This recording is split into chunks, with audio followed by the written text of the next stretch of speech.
मालवणमध्ये छत्रपती शिवाजी महाराजांचा पुतळा कोसळल्यामुळे राज्यातील राजकीय वातावरण चांगले तापले आहे। या घटनेमुळे महाराष्ट्रात सर्व स्तरातून संताप व्यक्त केला जात आहे। छत्रपती शिवाजी महाराजांचा पुतळा कोसळल्याने मनसेकडून नाशिकमध्ये आंदोलन।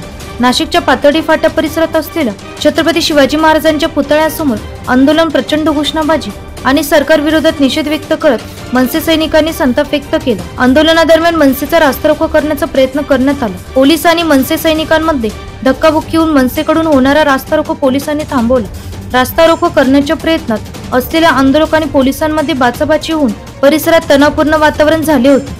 महाराष्ट्र नवनिर्माण सेनेच्या वतीनं जो काही कोकणामध्ये राजकोट किल्ल्यावरती छत्रपती शिवाजी महाराजांचा जो काही पुतळा होता, तो पुतळा कोसळल्यानंतर ज्या काही संपूर्ण महाराष्ट्रामध्ये ज्या काही घटना घडत आहे, जो काही निषेध व्यक्त होत आहे, तसाच निषेध आम्ही आमच्या महाराष्ट्र नवनिर्माण सेनेच्या वतीनं आज पातळी फाटा इथे आम्ही व्यक्त केला।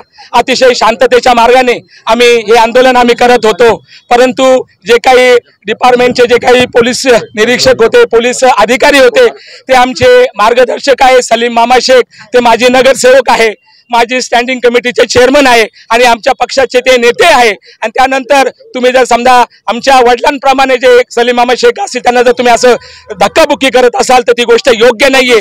आणि सगळ्यात महत्त्वाची गोष्ट ही की हा जो काही निषेध व्यक्त करतोय आम्ही, जी काही महाराष्ट्राची जी भावना आहे, जे काही छत्रपती शिवरायांचा बद्दल जी काही आमची आपुलकी, आमची भावना आहे, आमची आस्था आहे, या आस्थेच्या विरोधात जात आहे हे लोक। आणि जे काही सरकार हे पोलिसांना पुढे करते आणि या सगळ्या गोष्टीचा आम्ही निषेध करतोय की जेणेकरून हा जो पुतळा कोसळला याचा आम्ही निषेध करण्यासाठी इथं आलो, परंतु जे काही पोलिसांनी आमच्या विषयी जे काही गैरवर्तन केलं त्याचा आम्ही सगळ्या सैनिकांच्या वतीने आम्ही निषेध करतोय। शिवरायांचा पुतळ्याचा जो अपमान झालेला आहे त्यासाठी महाराष्ट्र सैनिक शांतता मार्गाने या ठिकाणी आंदोलन करत होते आणि पोलिसांना याची जाण असली पाहिजे। ज्यावेळेस पोलिसांवरती अन्याय झाला त्यावेळेस पोलिसांच्या मदतीला हा महाराष्ट्र सैनिक धावून आलेला आहे। आणि मला वाटतं आज या ठिकाणी जे मनोहर कारंडे साहेब आहे, आम्ही शांततेचं आवाहन करत असताना मनोहर कारंडे साहेबांनी आमचे जिल्हा अध्यक्ष असतील, मी असेल, आमचे शहर अध्यक्ष असतील, त्यांना धक्काबुक्की केलेली, महिलांना सुद्धा या ठिकाणी धक्काबुक्की केलेली, महिलांना सुद्धा या ठिकाणी आमच्या आरतीताई खिराडकर यांना सुद्धा त्या ठिकाणी लागलेलं आहे। आम्ही या घटनेचा तीव्र शब्दामध्ये निषेध करतो। या आंदोलनात मनसे सैनिक, नागरिक, महिला मोठ्या प्रमाणावर उपस्थित झाले, मात्र पोलिसांनी वेळीच हस्तक्षेप करत आंदोलनावर नियंत्रण ठेवण्याचा प्रयत्न केला।